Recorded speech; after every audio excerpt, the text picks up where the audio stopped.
Hello everyone, welcome back to a new session on editorial analysis and as always हम अपना editorial analysis शुरू करते हैं vocabulary से because it helps you decode the editorial better and also improve your comprehension skills. And if you want to test your comprehension skills, there are some questions given at the end of the session. कुछ questions दिए गए हैं editorial के end में, आप वो ज़रूर answer कीजिएगा और अपने आंसर्स कमेंट सेक्शन में पोस्ट कीजिएगा और अपनी comprehension skills टेस्ट कीजिएगा. चलिए शुरू करते हैं आज का session. The first word is intimidate. Intimidate, it is a verb, at ending word, verb होता है, इसका मतलब होता है डराना, धमकाना. इसी से सिमिलर साउंडिंग एक वर्ड है intimate. दोनों भी वर्ड्स आपके एग्जाम्स में आ चुके हैं. इंटिमेट ये वर्ड जो है, इसकी खास बात ये है कि ये एक वर्ब की तरह भी यूज होता है और एक एडजेक्टिव की तरह भी. एडजेक्टिव की तरह मतलब किसी की विशेषता बताने के लिए हम यूज करते हैं. मतलब हम ये कह सकते हैं कि इंटिमेट फ्रेंड मतलब क्लोज फ्रेंड, ठीक है. और एज अ वर्ब यानी कि एक्शन बताने के लिए इंटिमेट करना मतलब सूचित करना, इन्फॉर्म करना, ठीक है. इंटिमिडेट इज अ वर्ब, इसका मतलब होता है डराना, धमकाना. बुली, फ्राइटन, स्केयर और course. Course word, intimidate word, ये दोनों वर्ड्स आपके प्रीवियस ईयर्स वर्ड्स हैं. प्रीवियस ईयर वोकैबुलरी है, कई बार आ चुके हैं, आगे भी आने की संभावना रखती है. इसके एंटोनिम क्या होंगे? कोई किसी को डराना, इसका एंटोनिम क्या होगा? कोई ऑलरेडी डरा हुआ है या परेशान है तो आप उसको समझा रहे हैं, शांत कर रहे हैं, आश्वस्त कर रहे हैं, रीअश्योर कर रहे हैं, सूद कर रहे हैं, चेयर कर रहे हैं या फिर एनकरेज कर रहे हैं. She refused to be intimidated by their threats. उनकी धमकियों से डरने से उसने मना कर दिया. She refused to be intimidated by their threats. Unfounded is an adjective, इसका मतलब होता है बेबुनियाद. अनफाउंडेड इज एन एडजेक्टिव, इसका मतलब होता है बेबुनियाद, मतलब जिसकी कोई बुनियाद नहीं है, कोई फैक्ट नहीं है, कोई एविडेंस नहीं है, किसी भी निराधार, बिल्कुल किसी भी फैक्ट पर या किसी भी एविडेंस पर आधारित नहीं है. नॉट बेस्ड ऑन फैक्ट और एविडेंस. अनरीजनेबल, बेसलेस या ग्राउंडलेस. एंटोनिम क्या होगा? समझदारी भरा, एक्यूरेट, ट्रू, सच्चा, यानी किसी ना किसी एविडेंस पर या फैक्ट पर बेस्ड होगा तो वो ट्रू है ना. हिज एक्यूजेशंस, एक्यूजेशंस का मतलब होता है आरोप. उसके आरोप पूरी तरीके से बेबुनियाद थे. His accusations were completely unfounded. Coming to the next word, intruding. Intruding is an adjective. It means interfere करने वाला, दखल अंदाजी करने वाला. Interfering in something without permission. दखल अंदाजी हम तभी कहते हैं जब किसी चीज को किसी की परमिशन नहीं होती है, ठीक है. सिनोनिम्स इसकी क्या है? मेडलिंग, ऑब्ट्रूसिव या फिर अनोइंग. मेडल करना, ठीक है, याद रखना. मेडल सिमिलर साउंडिंग एक और स्पेलिंग है, ठीक है. मेडल, MEDAL, मेडल, ये एक नाउन होता है जो आपको पुरस्कार के तौर पर दिया जाता है, मेडल. और एक वर्ब है MEDDLE, मेडल. इसका मतलब होता है इंटरफियर करना, ठीक है. इसका मतलब होता है इंटरफियर करना. He was intruding into matters that didn't concern him.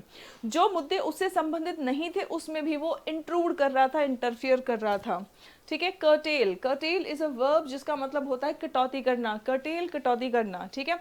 To reduce और लिमिट. शॉर्टन, अब्रिज, रिड्यूस और truncate. Truncate, abridge, cartel. Previous year vocabulary previous years में आ चुका है.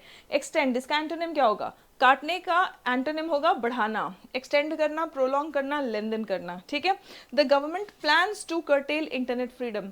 सरकार प्लान कर रही है इंटरनेट फ्रीडम को कर्टेल करने की, कटौती करने की, क्योंकि इंटरनेट फ्रीडम मिसयूज हो रहा है, ठीक है. चलिए, obscene. Obscene is an adjective. Obscene का मतलब क्या होता है? ऑब्सीन मतलब अभद्र, भद्दा, ऑफेंसिव टू मोरालिटी और डिसेंसी. इनडिसेंट, जिसको आप डिसेंट नहीं कहेंगे वो ऑब्सीन है, ठीक है. Vulgar, foul, nasty and filthy. Wholesome, इसका एंटोनिम क्या होगा? Decent, clean, wholesome. He continue to use obscene language. उसने लगातार ऑब्सीन यानी अभद्र लैंग्वेज, अभद्र भाषा का प्रयोग करता रहा. He continue to use obscene language and also to make threats, और धमकियां भी देता रहा. The next one, stem. Stem एक नाउन की तरह भी यूज हो सकता है और एक वर्ब की तरह भी यूज हो सकता है. यहाँ पे ये एक वर्ब की तरह यूज हुआ है. नाउन की तरह आपको पता है, पेड़ के ये रूट्स होते हैं, ठीक है. फिर ये वाला जो पार्ट होता है इसको हम स्टेम कहते हैं. फिर उसके बाद में आते हैं इसके लीव्स, ठीक है. So this part is called the stem. This is the noun form of the verb stem. Actually this stem used as a noun, this is the meaning of the word stem, ठीक है. And as a verb stem का मतलब होता है रोकना, to stop और limit, specially something harmful. कोई बुरी चीज है उसको अगर खासकर स्टेम कर रहे हैं, रोक रहे हैं, तो हम ये word stem as a verb use कर सकते हैं, ठीक है. इसके सिनोनिम्स देखिए, halt, delay, impede, previous year में कई बार आ चुका है। कंक्लूड करना, एंटोनिम्स क्या होगा? रोकने का एंटोनिम होगा आगे बढ़ने देना, कंटिन्यू करना, कैरी ऑन करना, रन ऑन करना। We must act now to stem the spread of violence. हिंसा के को बढ़ने से रोकने के लिए अभी हमें एक्ट करना पड़ेगा। हिंसा को बढ़ने से, फैलने से रोकने के लिए, to stem, we must act now, हमें अभी एक्ट करना पड़ेगा। ठीक है। ट्रैम्पल, ट्रैम्पल का मतलब होता है वर्ब, इसका मतलब होता इसका पार्ट ऑफ स्पीच होता है वर्ब, इसका मतलब होता है कुचल देना। ट्रैम्पल मीन्स कुचल देना। टू क्रश और वायलेट विथ फोर्स और डिसरिस्पेक्ट। ठीक है, ताकत से या असामान्य अन्य तरीके से अगर आप किसी को कुचल देते हैं तो उसको हम कहते हैं ट्रैम्पल। अच्छा, इसी से आप मुझे बताएंगे कि भगदड़ जो मच जाती है, भीड़ वाली जगह पर जब भगदड़ मच जाती है तो उसके लिए क्या वोकैबुलरी है? कमेंट करके बताइएगा आप मुझे। ठीक है, चलिए। सो क्रश, स्टॉम्प, स्क्वैश और फिर फ्लैटन। ठीक है, स्टॉम्प कर देना, फ्लैटन कर देना, कुचल देना। ठीक है, एंटोनिम क्या है? ऊपर उठने में मदद करना। ठीक है, ग्रो करने में, उसको प्रोटेक्ट करना, उसकी रक्षा करना, प्रिजर्व करना, अपलिफ्ट करना। ठीक है। The government trampled on legislative authority. Government ने क्या किया? लेजिस्लेटिव अथॉरिटी, जो कानून बनाने की अथॉरिटी गवर्नमेंट को दी गई है, उस पर गवर्नमेंट ने क्या किया? ट्रैम्पल किया, मतलब कुचल दिया। अच्छा, अब स्टूडेंट्स, अगर हमारे बैचेस आपको ज्वाइन करने हैं, चाहे वो एसएससी के या फिर बैंकिंग के या फिर डिफेंस के किसी एग्जामिनेशन के लिए इंग्लिश रिक्वायर्ड है, तो हमारा कंप्लीट इंग्लिश फाउंडेशन बैच है। ठीक है, आप अपने रिक्वायरमेंट के according 3 months, 6 months, 12 months plan ले सकते हैं। जो भी आप प्लान लेंगे, अभी बहुत ह्यूज डिस्काउंट्स चल रहे हैं। ठीक है, और इससे भी ज़्यादा डिस्काउंट आपको और मिल जाएगा if you use the code new, additional discount मिल जाएगा। ठीक है, स्पोकन इंग्लिश एक्सप्रेस बैच भी है, जहाँ पे आपको 4 जूम क्लासेस भी मिलेंगे, जहाँ पे आप अपने जैसे लर्नर्स के साथ में इंटरेक्ट कर सकते हैं, बातचीत कर सकते हैं। And apart from that, yes, complete English foundation batch 200+ hours का रिकॉर्डेड कंटेंट है। वीओडी बैच है ये, जहाँ पे आपको grammar, enough of practice based on previous years, vocabulary, comprehension, cloze test, parajumbles, सभी का प्रैक्टिस आपका इस बैच में हो जाएगा, तभी ये कंप्लीट इंग्लिश फाउंडेशन बैच है। चलिए आगे बढ़ते हैं। Matters that count. Matters that count मतलब, काउंट का तो मतलब होता है गिनना। ठीक है, मैटर्स दैट काउंट मतलब वो मैटर्स जो इंपॉर्टेंट है। बेसिकली इसका कहने का मतलब होता है वो मैटर्स जो इंपॉर्टेंट है। क्या मैटर इंपॉर्टेंट है? On criticisms of the Supreme court. Supreme court का क्रिटिसिज्म हो रहा है, आलोचना हो रहा है, और ये ऐसा मुद्दा है जो बहुत इंपॉर्टेंट है। ठीक है, attempts to intimidate the judiciary pose a threat to democracy.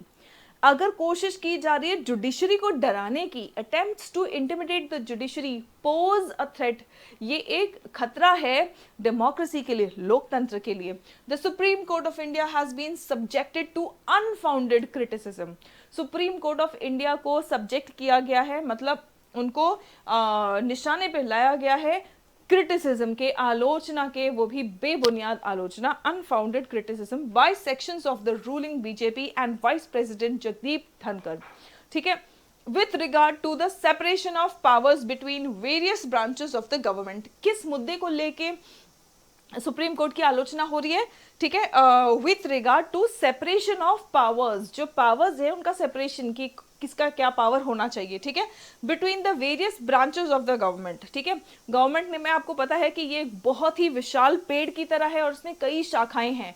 तो ये जो अलग अलग शाखाएं हैं उनमें पावर्स का, सरकार की जो अलग अलग शाखाएं हैं उनमें पावर्स का विभाजन, सेपरेशन ऑफ पावर्स कैसे होना चाहिए, इस मुद्दे को लेके सुप्रीम कोर्ट की आलोचना हो रही है। And the principle of checks and balances. Checks and balances मतलब पावर जिसको दिया जाता है तो उसका कहीं ना कहीं रोक भी होना चाहिए, नहीं तो पावर मिसयूज हो जाता है। तो ये जो पावर का रोक है, चेक्स एंड बैलेंसेस है, इस मुद्दे को लेकर भी क्रिटिसिज्म हो रहा है। Not surprisingly, a supreme court bench took note of the charge that it was intruding into executive and legislative functions। ठीक है, अब सुप्रीम कोर्ट ने क्या किया, इन्होंने एक बेंच बिठाया और उन्होंने टेक नोटिस करना मतलब ध्यान देना, टुक नोट ऑफ द चार्ज। ठीक है, क्या चार्ज, क्या आरोप? That it was intruding into executive and legislative functions. ठीक है, तो क्या आरोप है उन पर कि वो एग्जीक्यूटिव और लेजिस्लेटिव फंक्शंस में इंट्रूड कर रहे हैं। जुडिशरी का काम है न्याय देना, लेजिस्लेटिव फंक्शन मतलब कानून बनाना, एग्जीक्यूटिव फंक्शन मतलब उन कानूनों जो भी कानून बने हैं, ठीक है, उन कानूनों को एक्शन में लाना, ठीक है। तो कहा जा रहा है कि जुडिशरी का काम तो होता है न्याय देना, जहां पे भी गलत हो रहा है तो न्याय दो। अगर आप कानून बनाने में या फिर कानून की इम्प्लीमेंटेशन में, जहां पर कानून लागू हो रहा है उस क्षेत्र में आप आ रहे हो तो आप हस्तक्षेप कर रहे हो, ऐसा उन पर चार्ज लगा है, आरोप लगा है, और सुप्रीम कोर्ट ने बेंच बिठा के इस बात का नोटिस लिया, ठीक है। और in one petition the court was urged to direct the center to act under article 355 and 356 to deal with the situation of violence in West Bengal, ठीक है। तो एक पिटिशन डाला गया है कोर्ट में और कोर्ट को अर्ज किया गया है, रिक्वेस्ट किया है, the court was urged to direct centre, मतलब कोर्ट को रिक्वेस्ट किया गया है कि भाई हमें सेंटर को यानी केंद्र को आप डायरेक्ट करो, यानी कि हमें ऑर्डर दो कि हम सेक्शन ये आर्टिकल 355 और आर्टिकल 356 के तहत हम वेस्ट बंगाल में एक्शन लें। वेस्ट बंगाल स्टेट है, सेंटर वहां पे एक्शन ले, इस बात का जो कोर्ट है, कोर्ट सेंटर को परमिशन दे, ठीक है। नाउ इन अनदर, ये एक पिटिशन में उनसे रिक्वेस्ट किया गया था, in another the court's intervention was sought to curtail obscene content on online platforms, ठीक है। एक दूसरे पिटिशन में कोर्ट का इंटरवेंशन, देखो इंटरवेंशन भी हस्तक्षेप है, लेकिन अच्छे काम के लिए पॉजिटिव इंटेंशन के साथ में जब हम हस्तक्षेप करते हैं, जैसे दो भाई लड़ाई कर रहे हैं तो मम्मी पापा बीच में बोल रहे हैं तो वो इंटरवेंशन होगा, वो उस मुद्दे को सॉल्व करने की लाइक कोशिश होगी, ठीक है। लेकिन अगर पड़ोसी या ऐसे रिश्तेदार या ऐसे लोग आते हैं जो उस लड़ाई को और उनका कोई रोल नहीं है, ठीक है, सबसे पहली बात तो उनका रोल नहीं है, माँ बाप तो भाई दो भाइयों के बीच में लड़ाई हो रही है तो वो समझाएंगे, कोई ऐसे लोग जिनका कोई लेना देना ही नहीं है वो आके अगर कुछ बोल रहे हैं या लड़ाई भड़का रहे हैं तो उसको इंटरफियरेंस कहा जाएगा। लेकिन जो उससे रिलेटेड है या जिनका मतलब जिनकी जिम्मेदारी बनती है वो अगर आते हैं और वो इंटरवीन कर रहे हैं, उसको हम कहेंगे इंटरवीन करना।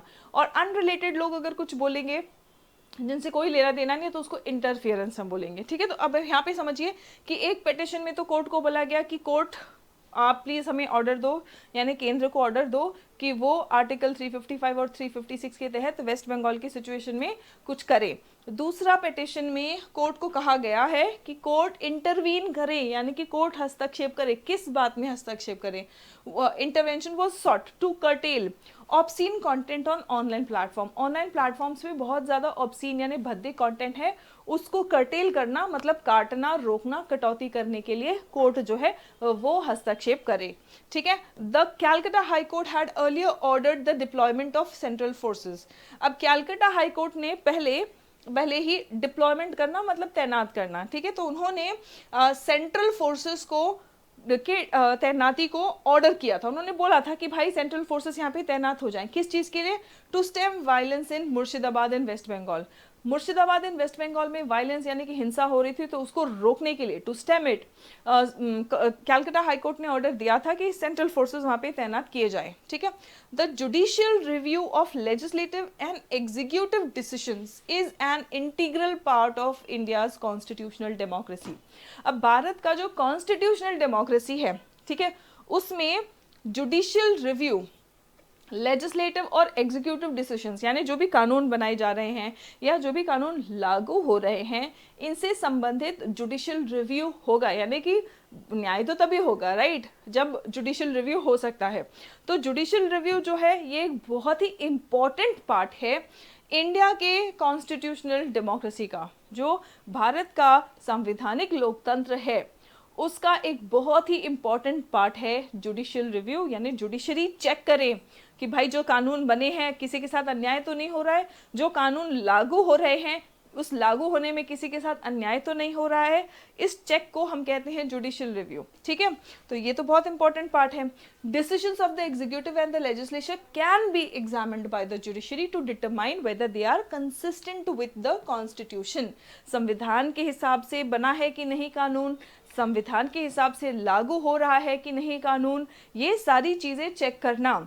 Decisions of the executive and the legislature can be examined by the judiciary, ठीक है, to determine whether they are consistent with मतलब साथ साथ चलना, के मुताबिक चलना, किसके मुताबिक, consistent with the constitution, and even constitutional amendments are subject to basic structure test. Constitution का कहा जाता है कि एक बेसिक स्ट्रक्चर है, एक मूल है, जो मतलब संविधान का एक मूल है जिसको नहीं बदला जा सकता है और वो इम्पॉर्टेंट है, ठीक है। उसके अकॉर्डिंग सभी को चलना है, चाहे वो जुडिशरी हो, चाहे वो लेजिस्लेचर हो, चाहे वो एग्जीक्यूटिव हो, ठीक है। और जो कॉन्स्टिट्यूशनल अमेंडमेंट्स होते हैं, संविधान में भी जो भी बदलाव लाए जाते हैं, उनको भी ये बेसिक स्ट्रक्चर टेस्ट पास करना है। मतलब हम कोई भी ऐसा संवैधानिक अमेंडमेंट यानी बदलाव नहीं ला सकते हैं जो बेसिक स्ट्रक्चर को बदले, जो basic structure of the constitution में कोई छेड़छाड़ करे, ठीक है। Now there are multiple constitutional avenues for judicial intervention in the making and enforcement of law. क्या कहा जा रहा है? मेकिंग ऑफ लॉ मतलब कानून बनाना, और एनफोर्समेंट ऑफ लॉ मतलब कानून का लागू होना। There are multiple constitutional interventions, कहा जा रहा है कि एवेन्यूज, कहा जा रहा है कि जुडिशरी जो है मल्टीपल जगह पर इंटरवीन कर सकती है, यानी कि हस्तक्षेप कर सकती है। जहाँ पे कानून बन रहा है, जहाँ पे कानून लागू हो रहा है, एक दो नहीं कई जगह पर, हर जगह पर वो चेक कर सकती है, देख सकती है कि कहीं कुछ किसी के साथ अन्याय तो नहीं हो रहा है, संविधान के मुताबिक सब कुछ चल रहा है कि नहीं चल रहा है। ये पावर दिया गया है जुडिशरी को, ठीक है। Article 13 gives the judiciary the power to strike down laws that are violating fundamental rights. Article 19 ने तो सीधा सीधा जुडिशरी को यह पावर दिया गया है कि अगर कोई भी ऐसा कानून है जो किसी भी मूल अधिकार, फंडामेंटल राइट को वायलेट कर रहा है, यानी कि उसका उल्लंघन कर रहा है, तो सीधा सीधा जुडिशरी उस कानून को खारिज कर सकती है, ठीक है। Article 13 gives the judiciary the power to strike down मतलब कैंसिल कर देना, laws that are violating fundamental rights.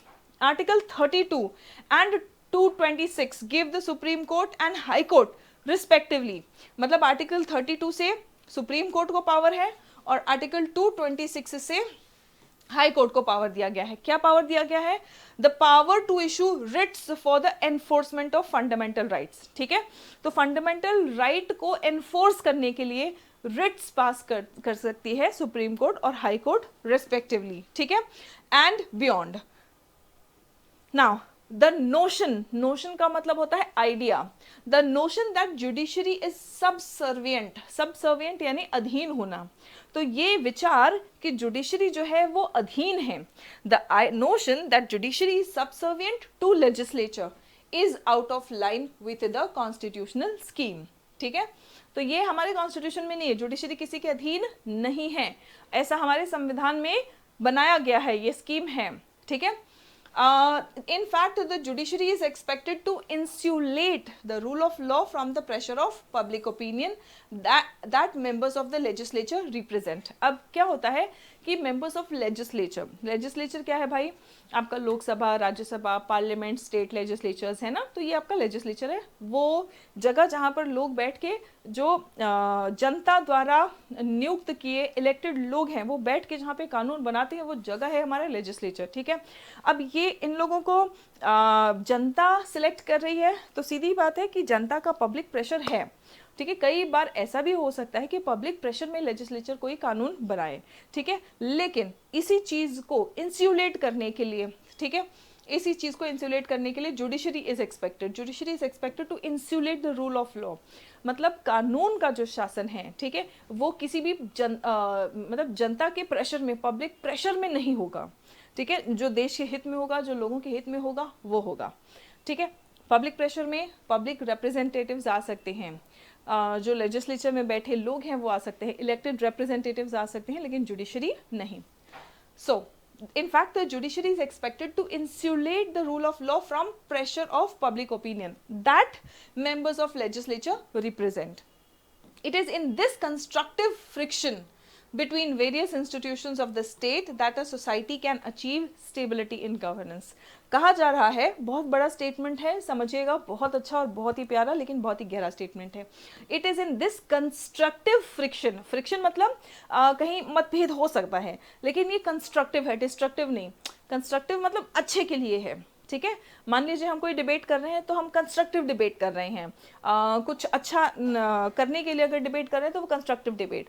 अगर लड़ाई हो रही है कि नहीं नहीं मैं तो ये तहस नहस कर दूंगा, मुझे ये चाहिए वो चाहिए, ऐसी लड़ाई हो रही है तो वो डिस्ट्रक्टिव डिबेट है, डिस्ट्रक्टिव आर्ग्यूमेंट है। तो यहाँ पे कहा जा रहा है कि फ्रिक्शन है, थोड़ा बहुत मतभेद हो सकता है, लेकिन ये कंस्ट्रक्टिव है, यानी भलाई के लिए है, अच्छे के लिए है।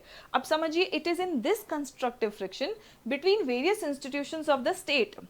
स्टेट के बहुत सारे इंस्टीट्यूशंस है, जैसे जुडिशरी, लेजिस्लेचर, एग्जीक्यूटिव, फिर इनके बहुत सारे ब्रांचेस और डिपार्टमेंट्स है ना, तो इनका आपस में मतभेद हो सकता है लेकिन अच्छे के लिए, ठीक है। That a society can achieve stability in governance, अगर ये होगा तभी ही शासन में स्थिरता यानी कि स्टेबिलिटी आ सकती है, ठीक है।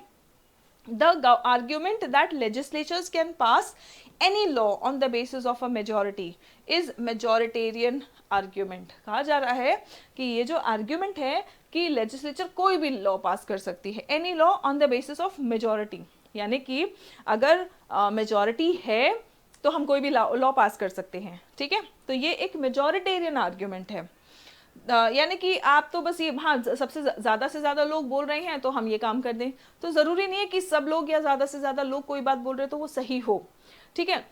कई बार होता है कि बहुत सारे लोग कोई बात बोल रहे हैं लेकिन वो ज़रूरी नहीं कि वो सही हो। दैट्स व्हाट वो कह रहे हैं कि ये तो मेजॉरिटेरियन आर्ग्यूमेंट है, ज़रूरी नहीं कि ये सही आर्ग्यूमेंट है, ठीक है। The eraser of the distinction between the executive and the legislature has already created a crisis of accountability in governance at the national and state level in India, ठीक है।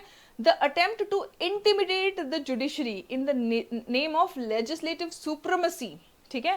कहा जा रहा है कि कानून बनाने वाले सुप्रीम हैं, इस बात को लेके जो जुडिशरी को डराया जा रहा है, डराने की कोशिश की जा रही है। The attempt to intimidate the judiciary in the name of legislative supremacy is a threat to democracy.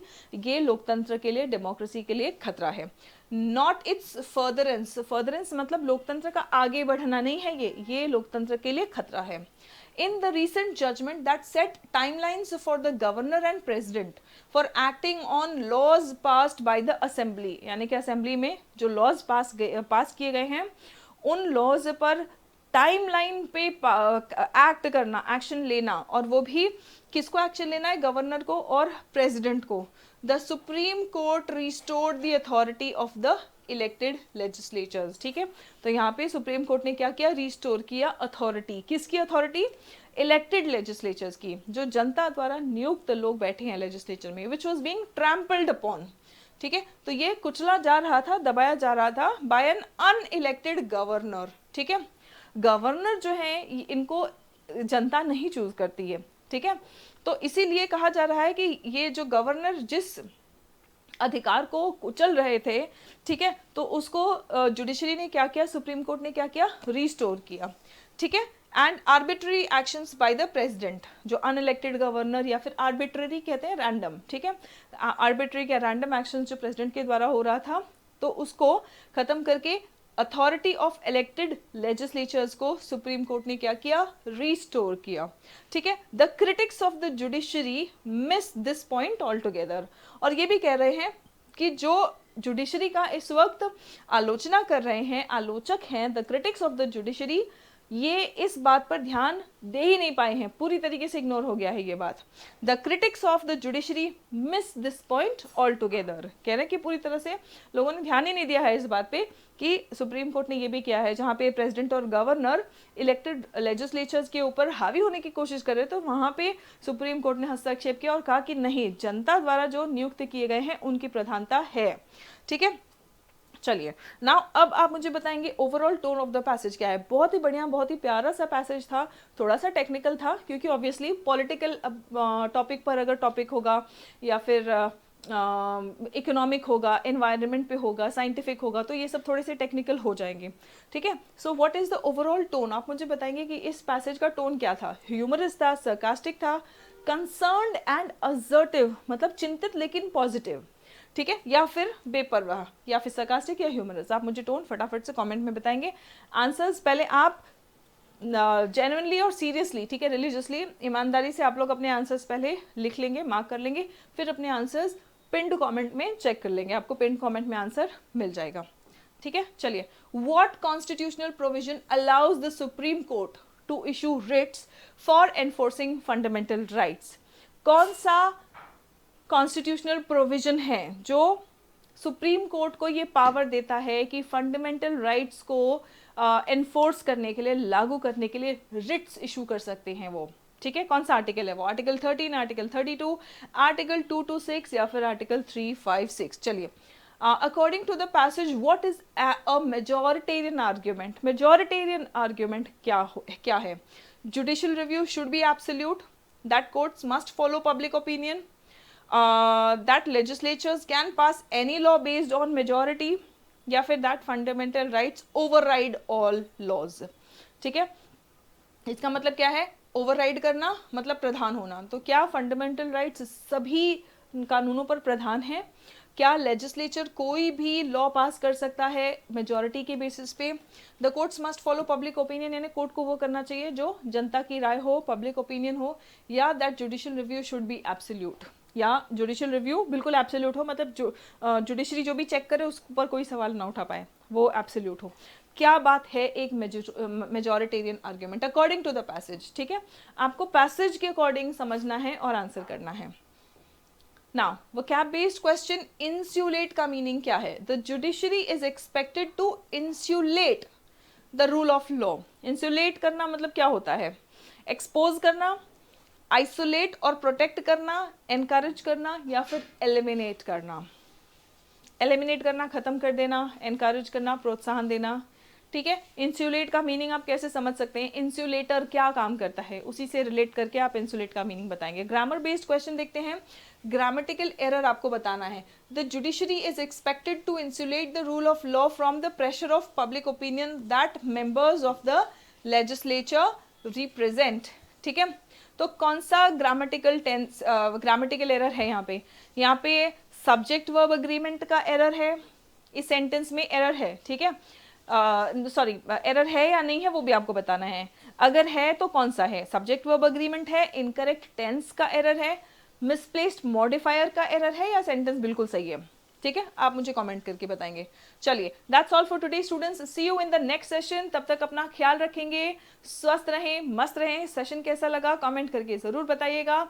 मिलते हैं अगले सेशन में, तब तक अपना ख्याल रखें। जय हिंद एवरीवन।